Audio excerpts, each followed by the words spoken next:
En este video vamos a tratar un tema de estadística. La estadística se divide en dos grandes ramas, lo que es la estadística descriptiva y lo que es la estadística inferencial. En este caso vamos a resolver un ejercicio de estadística descriptiva. Como su palabra lo dice,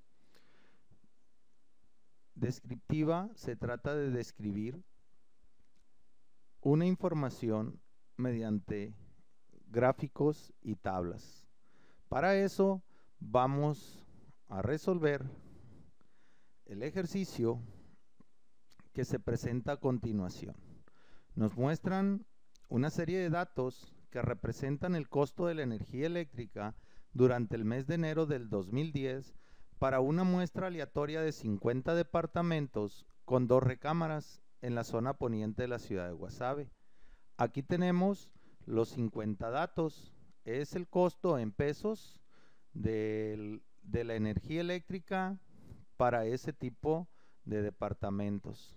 El objetivo es tratar de encontrar una interpretación de esta información. Entonces lo que vamos a hacer de inicio es ordenar los datos de menor a mayor. Al ordenarlos, el valor más pequeño es 82 y el valor más grande es 213. Ahora, el objetivo es crear subgrupos de toda esta serie de datos, a los cuales se le llaman intervalos de clase. Para eso, pues vamos a apoyarnos en la ley o la regla de Sturges, la cual nos sirve para calcular el número de intervalos en el cual vamos a distribuir toda esta información. La regla de Sturges nos dice que el número de intervalos es igual a 1 más 3.3 multiplicado por el logaritmo de n. El logaritmo es el logaritmo vulgar o de base 10. Y la n representa el número de datos, que en este caso es 50. Al momento de hacer la sustitución, pues calculamos el logaritmo de 50, lo multiplicamos por 3.3 y le sumamos 1. El resultado que nos da es 6.66. En este caso, nosotros, como es un número aproximado a 7, vamos a redondear en 7.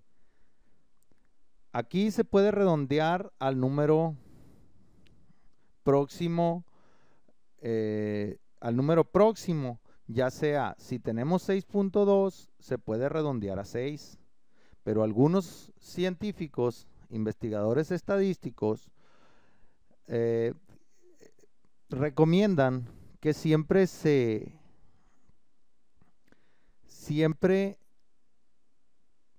redondea al número impar más próximo. En este caso nosotros vamos a redondear al número 7. Esta es una regla. Tienen diferentes, los investigadores utilizan diferentes técnicas. Una de las reglas es que los intervalos deben de estar no menos de 5 y no más de 20 para que la información no quede muy dispersa. Lo que sí es una regla es de que ningún intervalo debe de estar en 0, es decir, todos los intervalos deberán de tener por lo menos un dato.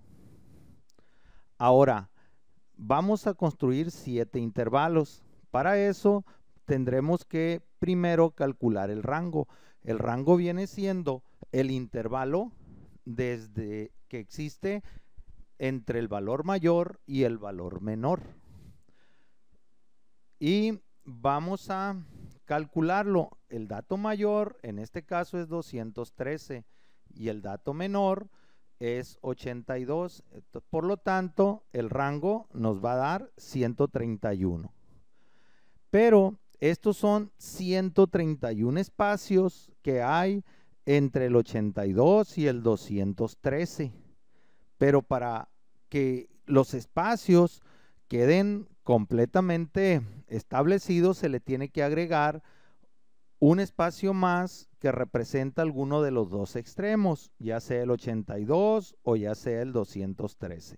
Por lo tanto, nosotros en este caso vamos a calcular que el número de datos que pueden estar dentro de ese intervalo va a ser el rango más el valor de un dato, que en este caso nos va a dar 132. Si no le agregamos el dato, no pasa nada. En este caso se trata de hacerlo lo más formal posible. Se podría haber utilizado 131 y no pasa nada. Entonces, ahora calculamos el tamaño del intervalo. En el tamaño del intervalo vamos a dividir el número de datos posibles que está ahí dentro de este intervalo entre el número de intervalos. Eso nos va a dar que el número de datos van a ser 132 y el número de intervalos va a ser igual a 7. Al hacer esta división, el resultado que nos da es de 18.85. Aquí sí tendremos que redondear al número próximo superior, ya que no debe de quedar ningún dato por fuera de los 7 intervalos. Si aquí nos da a nosotros, si nos hubiera dado 18.3, tendríamos que redondear a 19. Siempre para redondear el tamaño del intervalo va a ser al número próximo superior. Si ya tenemos el tamaño del intervalo, ahora sí, construimos una tabla donde vamos a tener los intervalos de clase. En este caso tenemos 7 y el primer intervalo va a iniciar en 82 y va a terminar en 100, porque si ahí nosotros sacamos la diferencia de 100 menos 82 nos va a dar 18, pero siempre tendremos que agregar el espacio que le corresponde a alguno de los extremos. Por eso ahí desde el 82 hasta el 100 caben 19 datos.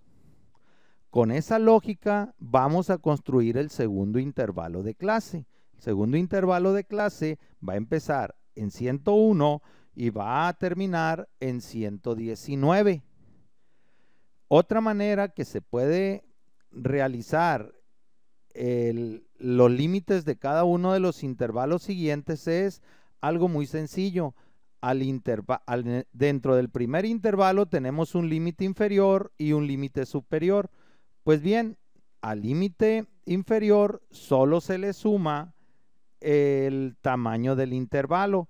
Eso nos va a dar el límite inferior del siguiente intervalo, que en este caso es 101 para el segundo intervalo.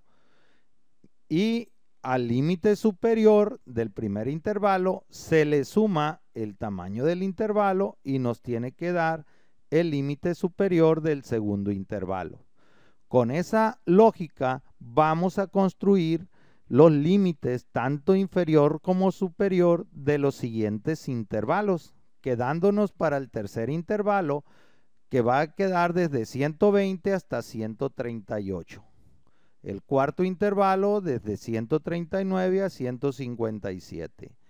El quinto intervalo de 158 a 176. El sexto intervalo de 177 a 195. El séptimo intervalo es de 196 hasta 214.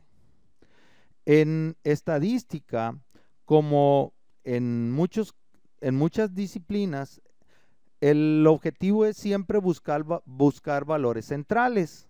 En este caso de estadística vamos a tener un referente que nos interpreta el punto medio de cada intervalo. El punto medio se le conoce con el nombre de marca de clase y se representa con la letra X, la variable X. ¿Cómo se calcula la marca de clase de cada intervalo? Simplemente se suma el límite superior más el límite inferior y se divide entre 2. En este caso sería 100 más 82 sería 182. Entre 2 será 91. Si nosotros ya tenemos la marca de clase del primer intervalo, calcular las marcas de clase de los siguientes intervalos Pues es algo muy sencillo. Nada más hay que agregarle a la primer marca de clase el tamaño del intervalo, hay que sumárselo y vamos a encontrar la marca de clase del siguiente intervalo. En este caso sería 91 más 19 nos va a dar 110. Y así sucesivamente para los demás intervalos. Para el tercero sería 129, para el cuarto sería 148, para el quinto sería 167, para el sexto sería 186, para el séptimo sería 205. Ahora, ya tenemos la columna que nos representa el intervalo de clase y tenemos la columna que nos representa la marca de clase. Como el objetivo es tratar de interpretar gráficos que nos permitan organizar la información que está dispersa, nosotros aquí vamos a construir la siguiente columna, va a llevar como título lo que viene siendo la frecuencia. La frecuencia que está representada con la letra F nos va a indicar el número de datos que están dentro de cada intervalo. ¿Cómo los vamos a localizar? Pues es algo muy sencillo. Aquí donde ya tenemos organizada la información de los datos de menor a mayor, vamos a empezar en 82 en el primer intervalo y vamos a terminar en 100. Aquí tenemos 102, bueno, este valor ya no está dentro del primer intervalo. Entonces, ¿cuántos datos hay del 82 al 100? Hay 4. Ese es el valor que vamos a tener dentro del primer intervalo, esa es la frecuencia. Para el segundo intervalo, que es de 101 a 119, nosotros buscamos hasta dónde llegue el 119 y sí, aquí lo tenemos. Por lo tanto, contamos los elementos que están desde el 101 hasta el 119 y en este caso son 7. Y así sucesivamente hacemos o calculamos la frecuencia para los siguientes intervalos. Hasta el 138 tendríamos, hasta aquí, tendríamos 8 datos. Hasta el 157 tendríamos, lo tenemos aquí, sí, aquí está, tendríamos 12 datos. Hasta el 176 no lo tenemos, es hasta el 175, vamos a tener 10 datos. Hasta el 196, que no lo tenemos, va a llegar hasta el 191, tenemos 4 datos. Y hasta el 214, que el mayor sería el 213, tendríamos 5 datos. Ahora, ya tenemos esos datos, pero nosotros necesitamos manejar esa información en forma porcentual. Para eso vamos a construir una columna que nos represente la frecuencia relativa, es decir, el porcentaje que representa cada una de las frecuencias de los intervalos con respecto al número total, que al sumar todas estas frecuencias nos tiene que dar igual a 50, que viene siendo el número de datos. Ahora, para calcular la frecuencia relativa que está dada en porcentaje, se divide el 4 entre 50 y el resultado se multiplica por 100. En este caso nos da un 8%. Con esa misma lógica hacemos los cálculos para los demás intervalos. Para el caso del segundo intervalo va a ser igual al 14%. Para el tercer intervalo va a ser del 16%. Para el cuarto intervalo va a ser del 24%. Para el quinto intervalo va a ser del 20%. Para el sexto intervalo va a ser del 8%. Para el séptimo intervalo va a ser igual al 10%. La suma de todos estos porcentajes nos tiene que dar el 100%.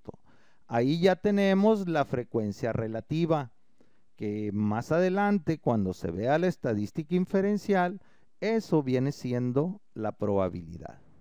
Ahora, la siguiente columna que vamos a construir es la columna de la frecuencia acumulada absoluta. La frecuencia acumulada es simplemente ir anotando y registrando la forma en cómo se acumula la información al final de cada uno de los intervalos de manera secuencial. Es decir, hasta el número 100 se acumulan 4 datos porque es la frecuencia que le corresponde al final del primer intervalo. Al final del segundo intervalo, hasta el 119, se va a tener el número de datos que va a ser 4 más 7, va a ser igual a 11. Y así sucesivamente vamos a calcular la frecuencia acumulada para cada uno de los intervalos. Después vamos a hacer 11 más 8 nos va a dar 19, 19 más 12 nos va a dar 31, 31 más 10 nos va a dar 41, 41 más 4 nos va a dar 45, 45 más 5 nos va a dar 50. Ahí tenemos la frecuencia acumulada, la manera en cómo se va acumulando la información. Ahora vamos a sacar la frecuencia acumulada relativa porque estos valores absolutos los vamos a manejar en porcentaje. Pues podemos hacer exactamente lo mismo, pero ahora vamos a ir acumulando los porcentajes que tiene la frecuencia relativa. Es decir, hasta el primer intervalo se acumula un 8% de la información. Hasta el segundo intervalo se acumula un 22%. Hasta el tercer intervalo se acumula un 38%. Hasta el cuarto intervalo se acumula un 62%. Hasta el quinto intervalo 82%. Hasta el sexto intervalo 90% y hasta el último intervalo el 100%. Con esta información nosotros vamos a trazar las gráficas. Primero vamos a trazar una gráfica en la cual va a estar, se le llama histograma y va a estar construida en un sistema de coordenadas donde el eje vertical nos va a dar el valor de la frecuencia y el eje horizontal nos va a dar el intervalo de clase. ¿Cómo se va a construir? Bueno, tenemos estos intervalos y cada uno de los intervalos tiene un valor de frecuencia. Por lo tanto, para el primer intervalo que empieza en 82 y termina en 100, vamos a tener 4 datos. Este rectángulo, lo ancho del rectángulo nos representa el tamaño del intervalo y la altura de este rectángulo nos representa la frecuencia o los números de datos que están dentro de ese primer intervalo. Con esa misma lógica construimos el rectángulo que represente el segundo intervalo, que en este caso va a llegar hasta 119 y va a tener una frecuencia igual a 7. Para el tercero, pues va a ser hasta el 138 y tiene 8 datos. El cuarto intervalo, que es el que tiene más frecuencia, termina en 167 y tiene 12 datos. Después, el quinto intervalo tendría 10 datos. El sexto tendría 4 datos y el último tendría 5 datos. Ahora, eso se le conoce con el nombre de histograma porque nos representa una continuidad en la información, lo cual nos permite poder graficar sobre ese histograma una gráfica que se le conoce como polígono de frecuencia. Ese polígono de frecuencia es algo similar o algo que nos va a servir como referencia para hacer inferencia, como se hace en temas posteriores, y que uno de los gráficos en los cuales se hace inferencia para comportamientos normales se le llama campana de Gauss, que es más o menos el comportamiento que tiene esta gráfica. Ahora, ¿por qué la gráfica va de los puntos medios de cada intervalo? Esto es simplemente por geometría. Aquí en este caso, este pedacito este triángulo que se forma aquí, pues es el área que le corresponde a este triángulo que queda por fuera de la línea. Y así sucesivamente para todas las demás. Entonces, ahí nosotros tenemos lo que le llamamos polígono de frecuencia. Pero existe otro gráfico que se tiene que construir y que a su vez, en algunos casos, se utiliza para hacer inferencia. A este se le llama ojiva o polígono de frecuencia acumulada. Pero para eso se necesita calcular los límites fronteras de cada intervalo de clase, a los cuales también se les llama límites reales o límites verdaderos, los cuales vamos a calcular de la siguiente manera. El límite inferior real de cada intervalo va a ser igual al límite inferior menos la mitad del valor de un dato. En este caso tenemos información que los datos valen 1, es decir, la diferencia entre dos números consecutivos de los que están en los datos es igual a 1, por lo tanto la mitad será 0.5. Para encontrar el límite superior real o real superior es que al límite superior del intervalo se le suma la mitad del valor de un dato, de tal manera que la tabla quedaría de esta manera. En esta segunda columna vamos a colocar los límites reales o verdaderos. Por lo tanto, el 82 es el límite inferior. A este le restamos la mitad de un dato y nos va a dar 81.5. Mientras que al límite superior, que en este caso es 100, se le va a sumar la mitad de un dato. Eso nos va a dar 100.5. De esa manera, cuando se construye los segundos límites reales o verdaderos, o sea, para el segundo intervalo, al restarle al 101 la mitad de un dato, nos va a dar 100.5. De esa manera, se elimina esa discontinuidad que existe del 100 al 101. En este caso, donde termina el primer intervalo, inicia el segundo, es decir, ya no van a existir esos vacíos. Para eso viene siendo el valor del límite real o verdadero. Con esa misma lógica se construyen los siguientes límites reales donde termina el valor donde termina un intervalo es donde empieza el siguiente, y así sucesivamente. Esa columna es la que nos hacía falta para poder construir la ojiva. Todas las demás columnas son las mismas que ya calculamos en la tabla anterior. Ahora simplemente vamos a construir la gráfica que nos permita ubicar lo que es la ojiva. ¿Cómo se calcula la ojiva? También se le llama polígono de frecuencia acumulada. Significa que esta gráfica va registrando la forma en cómo se acumula la información, que en este caso viene siendo la frecuencia. En este caso nosotros vamos a construir un sistema de coordenadas donde vamos a relacionar en el eje vertical la frecuencia acumulada relativa y en el eje horizontal los límites reales de cada intervalo. Por lo tanto, vamos a iniciar el eje vertical, pues va a tener su máximo valor, va a ser del 100%, por lo tanto se tiene que dividir en partes en los cuales al final tendría que llegar al 100%. Mientras que los límites reales se van a ir construyendo de la siguiente manera. El límite más pequeño en este caso es 81.5 y al finalizar el primer intervalo el valor es de 100.5. Hasta ahí se acumulan 4 datos. Entonces vamos a tener un 8%. Por lo tanto, se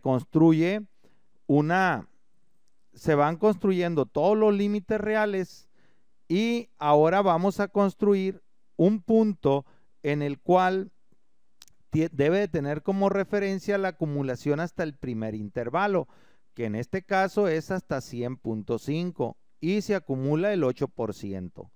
Para el segundo intervalo va a ser hasta 119.5 y se acumula el 22%.